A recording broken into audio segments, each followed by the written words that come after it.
Friends, आप देख रहे हैं टॉम्स क्लासेस और आज जो हम देखने जा रहे हैं क्लास 10th साइंस से चैप्टर नंबर फर्स्ट का topic, chapter number first that is chemical reaction and equation. और चैप्टर फर्स्ट से हमने टॉपिक देखने जा रहे हैं केमिकल इक्वेशन एंड रिएक्शन से 5 टाइप ऑफ रिएक्शंस। ठीक है, 5 टाइप ऑफ रिएक्शन आपको मैं पहले बता दूं कि इसके पहले भी हमने वीडियो बना रखा है जिसमें कि हमने कॉम्बिनेशन और डिकम्पोजिशन रिएक्शन बना रखी है, उसे आप वहाँ से देख लेंगे। एंड आज हम जो देखने जा रहे हैं, थर्ड टाइप देखने जा रहे हैं, that is displacement reaction. And one more information I want to share with you that ये जो हमारा आज का टॉपिक है ये क्लास 10th के लिए भी है और एज वेल एज अगर आप क्लास 8th में है सो क्लास 8th के लिए भी ये टॉपिक यूज़फुल होगा। ओके, सो स्टार्ट करते हैं। डिस्प्लेसमेंट रिएक्शन वर्ड से ही समझ में आ रहा है। डिस्प्लेसमेंट में डिस्प्लेस और डिस्प्लेस में डिस्प्लेस का मतलब क्या होता है? डिस्प्लेस मतलब कि उसे उसकी जगह से चेंज कर देना, डिस्प्लेस कर देना, हटा देना, डिस्प्लेस। ठीक है, सो डिस्प्लेसमेंट रिएक्शन जिसमें कि सबसे पहले मैं आपको स्टेटमेंट बता दूं, this is the type of reaction in which more reactive element displace less reactive element from its solution. ठीक है, पहले मैं आपको यहाँ पे स्टेटमेंट लिख दूँ, this is the reaction in which more reactive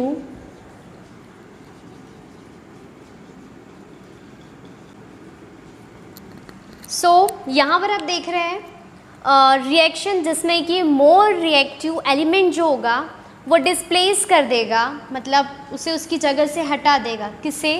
less reactive element. कहाँ से हटाएगा? फ्रॉम इट्स सॉल्ट सॉल्यूशन, उसके ही सॉल्ट सॉल्यूशन से डिस्प्लेस कर देगा। एग्जाम्पल से समझते हैं, आपको यहाँ पर दिया हुआ है दिस ए और ये हो गया बी सी। ठीक है, सो यहाँ पे ए क्या है? ए दिस इज मोर रिएक्टिव, यहाँ पे हम देख रहे हैं हमारा मोर रिएक्टिव। ठीक है, सो मोर रिएक्टिव, तो ये हो गया हमारा मोर रिएक्टिव एलिमेंट। ठीक है, बी क्या है? बी क्या है? ये है लेस रिएक्टिव एलिमेंट। ठीक है, सो ये जो लेस रिएक्टिव एलिमेंट है इसका ये सॉल्ट है BC। ठीक है, सो जो ए है ये लेस रिएक्टिव एलिमेंट के सॉल्ट से इसे डिस्प्लेस कर देगा और ख़ुद का एक सॉल्ट बना लेगा AC। ठीक है, खुद का सॉल्ट बना लिया AC और क्या कर दिया? डिस्प्लेस कर दिया B को, दैट इज़ लेस रिएक्टिव। ठीक है, सो ये हो जाएगा हमारा डिस्प्लेसमेंट रिएक्शन। एग्जाम्पल से समझते हैं और एक एग्जाम्पल लेते हैं हम यहाँ पर हमें ये समझना है कि जो A रहेगा वो मोर रिएक्टिव एलिमेंट होगा, जो B रहेगा वो लेस रिएक्टिव होना चाहिए और उसका सॉल्ट होना चाहिए। ठीक है, तो यहाँ पर AC जो A है वो खुद का सॉल्ट बना लेगा और B को यहाँ से डिस्प्लेस कर देगा। ठीक है, सो यहाँ पर हम एग्जांपल ले रहे हैं, A की प्लेस पे हम रख ले रहे हैं Fe, दैट इज़ आयरन जो कि एक मेटल है। इसकी रिएक्शन हम CuSO4 कॉपर सल्फेट से करा रहे हैं। ठीक है, सो सबसे पहले तो हमें देखना है विच इज़ मोर रिएक्टिव और लेस रिएक्टिव, और क्या यहाँ पर एक कंडीशन अप्लाई होगी। वो कंडीशन क्या होगी कि जो हम यहाँ पर A मेटल ले रहे हैं it should be more reactive than B metal. ये A मेटल जो है B मेटल से मोर रिएक्टिव होना चाहिए। अब ये हम कैसे देखेंगे मोर रिएक्टिव है या नहीं? इसके लिए हमें रिएक्टिविटी सीरीज़ पता होनी चाहिए। रिएक्टिविटी सीरीज़ में सबसे टॉप पर रखा गया है पोटेशियम को। ठीक है, then sodium, potassium, sodium, calcium, magnesium, aluminium, zinc, iron, lead, hydrogen, copper, mercury and silver, gold. इसके ही सामने इनके सिंबल्स लिखे हुए हैं। अब इसमें हमें ये देखना है जो जैसे जैसे इस रिएक्टिविटी सीरीज़ में हम नीचे जाते हैं तो हमें लेस रिएक्टिव मेटल्स मिलते जाती हैं, लेस रिएक्टिव एलिमेंट्स मिलते जाते हैं। तो इसमें लेस रिएक्टिव में क्या है? सिल्वर, गोल्ड, एक और है यहाँ पर प्लेटिनम। ठीक है, सिल्वर, गोल्ड, प्लेटिनम ये लेस रिएक्टिव मेटल्स होते हैं। ठीक है, सो ये लेस रिएक्टिव मेटल हो गए और जैसे जैसे हम ऊपर जाएंगे तो इनकी रिएक्टिविटी इंक्रीज़ होते जाएगी। रिएक्टिविटी इंक्रीज़ होते जाएगी, एलिमेंट्स और भी ज़्यादा रिएक्टिव होते जाएंगे। कहने का मतलब ये कि जो पोटेशियम है ये पोटेशियम हाईली रिएक्टिव मेटल है। किससे हाईली रिएक्टिव मेटल है? इसके नीचे जितनी भी मेटल्स है ये सभी से हाईली रिएक्टिव है। अब अगर हम सोडियम की बात करें, ये जो सोडियम है ये पोटेशियम से लेस रिएक्टिव हो गया, बट इससे नीचे जितने भी एलिमेंट्स हैं इन सभी से ये मोर रिएक्टिव हो गया, ठीक है। अब जो हमारे एग्जाम्पल में मेटल प्रेजेंट है इस पर हम डिस्कस करते हैं। हमारे पास में है आयरन और कॉपर, ठीक है, ये आयरन रहा और ये रहा हमारा कॉपर, ठीक है। आयरन और कॉपर में देख रहे हैं, जो आयरन है वो ए की प्लेस पे हमने उसे रखा है और जो कॉपर है उसे हमने बी की प्लेस पे रखा हुआ है। तो जो आयरन है it should be more reactive than copper, और ऐसा है। जो आयरन है वो कॉपर से ऊपर है, मतलब कि ये मोर रिएक्टिव है और कॉपर जो है वो लेस रिएक्टिव है, ठीक है। सो रिएक्शन होगी यहाँ पर। अब रिएक्शन होगी तो क्या बनेगा, जब Fe और CuSO4 के बीच में रिएक्शन होगी तो यहाँ पे आयरन का सॉल्ट बनेगा और आयरन का सॉल्ट हो जाएगा